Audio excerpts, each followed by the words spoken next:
kuthiwe angenze i-proof ye-derivative ye-square root ka-x.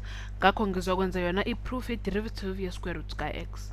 Angithi siyazi ukuthi incazelo ye-derivative ukuthi derivative with respect to x ka mhlambe siyothi square root of x equals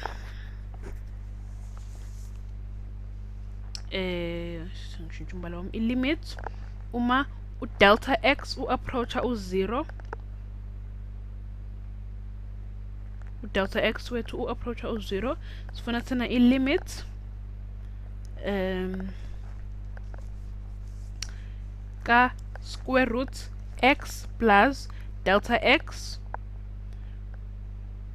minus square root x over delta x.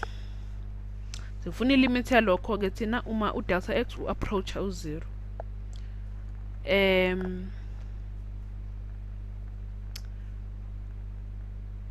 Uma senza ke sifuna ukuthola i-limit uma u-delta x u-approach u-0, sizokwehla la sithi uma u-delta x u-approach u-0, ngizophinda nje ngibhalele into la enzansi khona ngizokwazi ukuqhubeka.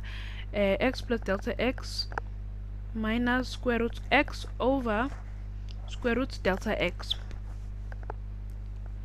Ebese ngithi lana times, ngishintsha umbala wami, yeah, x plus delta x plus square root x over square root x plus delta x plus square root x. Lokhu kuyafana no 1, kodwa bengifuna ukubhala konke kahle kuphelele khona uzokubona.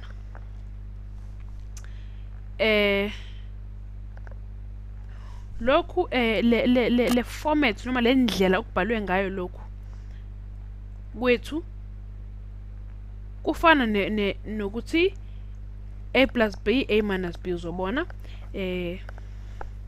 ngibhalela eceleni a plus b, a minus b. Lokhu kusinika bani? A squared b squared. Yabona ukuthi ngalawo a minus b no a plus b indlela ekume ngayo, kodwa njengenjalo phela sinama variables angafani ngaphakathi, kodwa nje kume ngeformat ethi a plus b, a minus b. Sibona ukuthi a squared minus b squared wethu uzoba njani la. Okay, so sige x plus delta x minus x over delta x square root x plus delta x plus square root x.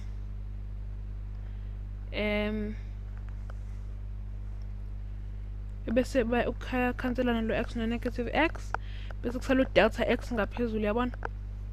Bese nankomunye delta x bazokhanselana labo delta x, bazokhanselana 1, kusale u1. Bese sisikelana equals 1 ilimit uma u delta x u-approacha u-0 ka 1 over sithathe lokhu kuseleke la emagwegweni ethu sikufake lapha ngaphansi kwa 1. Sengizama ukubhala kancane ngathi isikhala sengiphelela ngala. Okay, so ke square root x plus delta x plus square root x.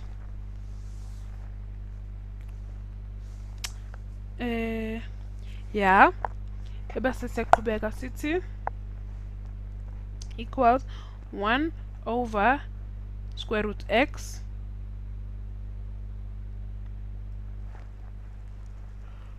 sathi naloku sithi plus square root x futhi, yabona ukuthi delta x wethu awusekho. Bese sithi 1 over 2 square root x equals 1 over 2 x to the negative 1 over 2. 1 over 2 x to the negative 1 over 2. Umphumela wathi sigcineni ke lowo wale limit kade sifuna. So let's get derivative with respect to x. Sithi ka x to the n equals n x to the n minus 1. X to the n minus 1. Ngethemba Uyabona ke i-proof ye-square root ka x ema-derivatives ethu la.